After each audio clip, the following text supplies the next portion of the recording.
tedduɓe onon heeɗiɓe kala hen ɗo mawɗon tawede eɗen gara ɗo hannden firtude ɗo Kongi kanko Hamasire Ndouré e pinɗo e hitan ujunere temedde jeenayyi e sappo e jetti yuwaru e jawtuɗo du e ley kital ujunaji ɗiɗi o Hamasire Ndouré jeeyaɗo suudu Amiri en yuwaru yo neɗɗo politique inde andete e taariki leydi Mali mo gooto e yimɓe e joƴƴinɓe ndeɗo walde politique mawde noddirten US RDA ekkital ujunere temedde jeenayyi e capanɗe nayyi e jeegom caggal ɗum mo woni no ministre kalifinaɗo transport hakkunde hitan ujunere temedde jeenayyi e capanɗe joyyi e jeegom e hitan ujunere temedde jeenayyi e capanɗe joyyi e jeenayyi ɗum tawi Soudan français woodi leydi ndi jatti hewtano ndimako muɗum caggal ɗum nde Mali hewti ndimako muɗum kanko Hamasire Ndouré woni ministre commerce arandejo Modibo Keïta caggal nde Mali ɓamti ndimako muɗum ɗi kongi makko ɗi gartani firtuɗo ɗo joni ɗi yo kongi ɗimo haali e hitan ujunere temedde jeenayyi e capanɗe jeegom caggal nde luural waɗi hakkunde ko noddirteno nden Soudan français e Sénégal luural caabinogal fa Modibo Keïta ardinoɗo fédération du Mali on ɗon wakkati e goldiɓe e hewɓe nangano joga Dakar kanko Hamasire Ndouré kongi makko ɗi garten firtuɗo ɗo joni ɗi mo haali ɗin ɗon Bamako e noddude e wojimbinde e hulɓinde jaati kina tawe ɓen ɗon nangaɓe Dakar so cokaɓe fof joppite andon e ley kongi ɗi wakkati fof en kalen haala Mali e on ɗon wakkati Mali wana Mali ndi anduɗen hande ndi on ɗon wakkati Mali godunon ndi yo Mali ndi Soudan français e Sénégal ndiyente muɗum noddiri ɗum fédération du Mali bisimilla Hamasire Ndouré. Le 20 juin 1960, le peuple du Mali a, dans un enthousiasme délirant, fêté l'accession à l'indépendance nationale de sa patrie, le Mali. Nogay lewru juin hitan ujunere temedde jeenayyi e capanɗe jeegom ɓiɓɓe leydi Mali e dow weltare mawnde andini ɓamtal ndimako leydi mum en Mali. Il a proclamé à la face du monde son unité indissoluble, comme l'indique si bien le premier mot de sa devise. Un peuple, un but, une foi. Ndi andini yeeso addunaru no fof ngotu mbako mayri ko wawa ittede yeru no ɗum wiira e kunnorgol mayri ni leydi gotiri anniya goto e bakkilal gotal. Ainsi, le Mali glorieux de nos ancêtres entrait une fois de plus dans le concert des nations libres et démocratiques. Nenno e leydi Mali e ñayrude tawaɗe mum tawti e leydi addunaru no dimɗuɗe e de démocratie tabite muɗum. Tous nos frères du Sénégal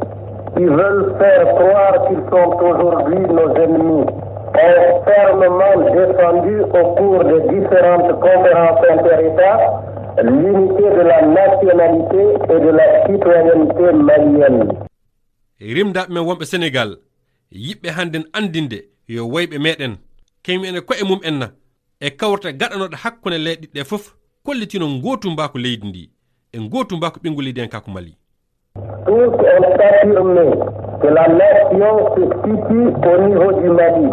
Seule la nationalité malienne est reconnue par les nombreuses nations amies du monde. ɓingu leydi en kako o yo ɓingu leydi en kako Mali ɗerewol jeeyal Mali tan woni ko leyɗe addunaru ndu andi. C'est l'Assemblée fédérale du Mali qui a proclamé à Dakar le 20 juin 1960 à 0h l'indépendance nationale du Mali. Assemblée fédérale Mali kañum andini ñande nogaya lewru juin hitan ujunere temedde jeenayyi e capanɗe jeegom wakkati 0h Assemblée fédérale Mali kañum andini addunaru no fof leydi Mali ɓamti ndimako mum. Dans ces conditions, l'on comprend difficilement que nos frères sénégalais, membres du gouvernement de cette province malienne, qui se veulent de grands juristes cependant, aient accepté de commettre une illégalité aussi flagrante. Ils tombent sous le sort. Ils n'ont pas le droit de prononcer le retrait du Sénégal de la fédération du Mali. E ɗi alhaaliji jamnaki rimda meɗen Sénégal wonɓe oɗo gouvernement fédération Mali ɓe andimɓe du yo jannguɓe sariya anduɓe sariya ɓen ɗon jaɓa gollude ko yeddata sariya ko kala yiyata eɓe andi ɓe ngala sariya andinde wiide Sénégal ɓamti hoore muɗum yaltude e les fédération du Mali. Conformément à l'article l'article 11 de la Constitution fédérale. Le président de la fédération est le gardien de la Constitution. Il est garant de l'indépendance nationale, de l'intégrité territoriale nationale, du respect des traités, des conventions et des accords internationaux. No sariyawol sappo e go'oɓol nuigal sare fédération o wi horejo fédération o kañum woni deenowo nuigal sare leydi ndi kanko woni deenowo ndimako leydi ndi e gotumbako mayri e teddinde sarɗiji e sariyaji kala ɗi leydi Mali tonguidi e leyɗe e baale goɗɗe addunaare ndu. Jusqu'à l'élection et à la mise en place du président de la fédération, le président du gouvernement fédéral a constitutionnellement et juridiquement toutes les attributions du chef de l'État. La Constitution lui fait obligation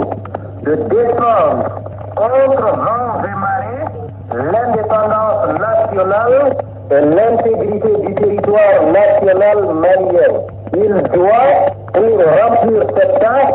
utiliser tous les moyens légaux que la Constitution met à sa disposition, y compris le dernier homme malien. Ɗum jokkan faade suɓɓo ngo waɗi so hoorejo keso fédération joƴƴina hoorejo gouvernement o ana jogi sariyaji fof e gollude ko hoorejo leydi hani gollude nugal sariya ngal ana wajimbina mo reenude ndima ko leydi ndi e gotumba ko mayri e non naawiri fof ana hani so mo yiɗi gollire ɗin ɗon sarɗiji mo yettina ndin ɗon aadi e majjum omo wawi naftorade kala ko sariya yamirimo waɗa ɗum yetto faamo naftoro gorko cakkitittoɗo e Mali. Les frères Senghor, Mamadou Dia et Valdiodio Ndiaye, qui ont pris la terrible responsabilité de porter atteinte à l'unité du Mali, ont tiré prétexte du fait que le ministre de la Défense du Mali a été déchargé de ses fonctions par le chef du gouvernement fédéral. Rimdaɓe am Senghor, Mamadou Dia, Valdiodio Ndiaye ɓe ɓamɓe anniya bonɗo bonnude gotumbako Mali saabe e wi maɓɓe ministre kalfinaɗo ndenagu Mali ittama e golle muɗum pellital ngal ardiro gouvernement Mali ɓami. Mais ils ont volontairement omis de dire au peuple malien les faits qui ont motivé la décision du président du gouvernement du Mali pour abuser le peuple de la province malienne du Sénégal. Ces hommes ont prétendu que ce peuple était menacé d'un danger qui n'a existé en réalité que dans leur imagination. La vérité est tout autre. Jonnon ɓe kensiki salade haalande ɓiɓɓe Mali goonga e dow ngal pellital hoorejo gouvernement o ɓe cuuɗi ɗum yidde naftorade ɓiɓɓe leydi Mali wonɓe Sénégal ɓe worɓe andini kulol woni ko woodi so ɓe tinnaki won bone gandiɗo ɓiɓɓe Mali wonɓe Sénégal tawene bone o e hakkillaji maɓɓe tan woni ɗum wona goonga o yo hunde wonde noon. Nos frères sénégalais Senghor, Mamadou Dia, Valdiodio Ndiaye. Rimdaɓe am Senghor, Mamadou Dia et Valdiodio Ndiaye. Et les malheureux Maliens qu'ils ont réussi à tromper, aujourd'hui animés par une passion aveugle, que rien ne justifie, sinon l'appât du bien et la possibilité d'arrondir leur compte en banque, de continuer aux dépens des vrais intérêts du peuple malien, leur habituelle et sordide tractation politique avait précisément demandé, au cours des travaux préparatoires, de faire figurer dans la Constitution fédérale une disposition interdisant à tout État membre de la fédération le droit de s'en détacher. E ɓiɓɓe Mali woɓɓe ɓe keɓe funtude hakkillaji mumen hannden tawraɓe miijoji ɗi sababu fuu wala e muɗum sona yidde hebbinde kalsiji mumen e les banque jokkude en naftorade ɓiɓɓe Mali e jokkude du e ko woni taggu maɓɓe jiiɓu e jambaji politique ɓe lamdinoki jaati e kawrte gaɗɗe ƴaɓɓade ɗe waɗe e nugal sere Mali ngal ceerafo ko haɗa e leydi fay gotire wawa ɓamtude hoore mum iwde e gondi ndi. Et ce sont précisément ceux-là même qui sont les premiers à porter atteinte à l'unité nationale, à l'intégrité du territoire malien. ɓen haalɓe ɗum ɓe ɓen siini ɓe kina ɗum waɗeɓe ka en jaati woni hannden adiɓe fof e yettinde bone e ngotumbako Mali e tewtude bonnude ngotumbako leydi ndi. En gardant à vue les responsables maliens originaires de la province du Soudan, les membres du gouvernement sénégalais voulaient dresser le peuple soudanais contre le peuple frère du Sénégal. C'était mal connaître les Maliens du Soudan qui refusent de confondre la masse sénégalaise aux misérables qui ont prétendu agir en son nom. E yamirde nangude e jogade ardiɓe leydi Mali ɓeɓe Sénégal wonɓe gouvernement o yidde mabɓe woni waddodirde ɓiɓɓe leydi Mali ɓe Soudan e rimda e mun enna ɓe Sénégal. Jonnon ɗum yo rafi andude ɓiɓɓe leydi Mali ɓe Soudan ɓen ɗon ɓe mallodirta ɓiɓɓe Mali ɓe Sénégal e ɓe yimɓe bondeɓe dariniɓe tan nafoore mum en. Nous, Maliens du Soudan, fidèles comme toujours à notre parole donnée, fidèles à notre idéal d'unité et d'indépendance africaine, nous qui préférons la mort à la honte,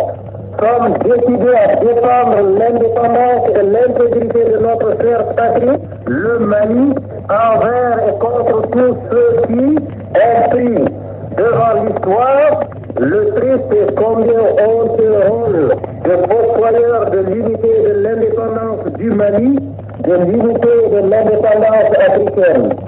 Minen ɓiɓɓe Mali wonɓe Soudan no wowiri ni abada min yimɓe teddiɓe kongi amen tawdaɓe e hakkille e wallude ngotumbako Afrique fof. Minen miɗon cuɓi mayde illa e hersa miɗon lalili e bawɗe amin fof haɓanade ndimaku e ngotumbako leydi amin ndi ɗum woni Mali. ɗum ka so yo wonduɓe naɓe ngalda e ɓamɓe yeeso tarik ngotumbako e ndimaku Mali ngotumbako e ndimaku leyɗe Afrique fof. Le monde entier comprendra difficilement l'attitude d'un Senghor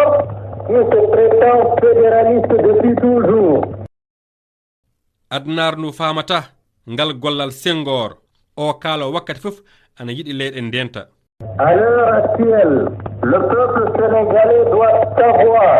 que tous les dirigeants maliens de la province soudanaise sont bloqués à Dakar par les séparatistes sénégalais. Le peuple sénégalais doit savoir également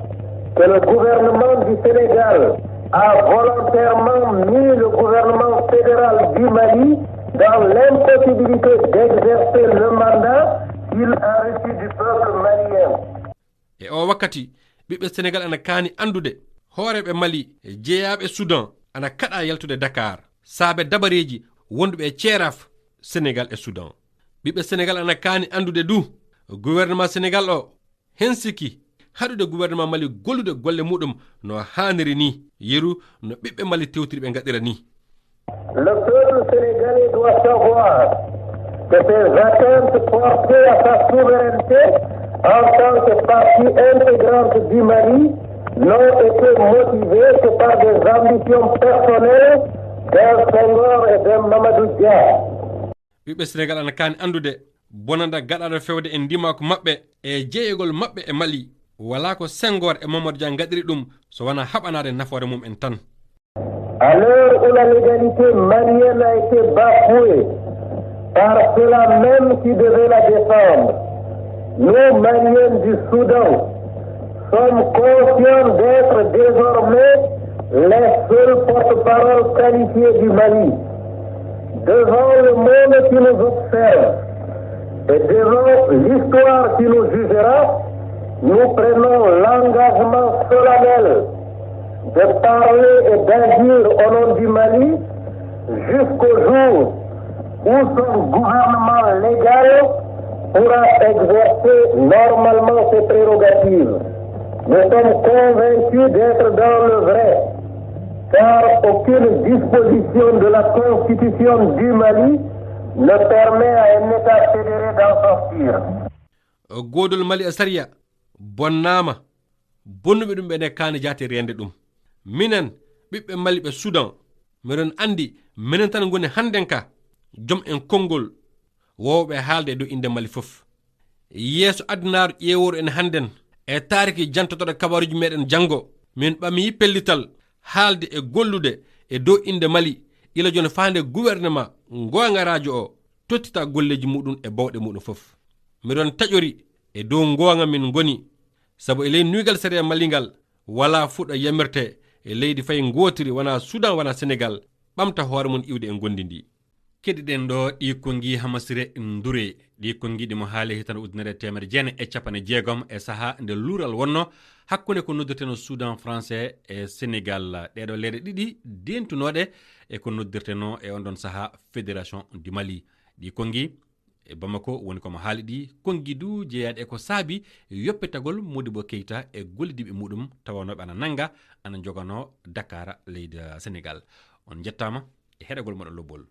sakike moɗon ɓi moɗon Abdoulaye Dicko kayen firti ɗiɗo kongi Hamasire Ndure kongi no mbimi on ni ɓamaɗi gilla hitande ujunere e temere jeenayyi e capanɗe jeegom on jettama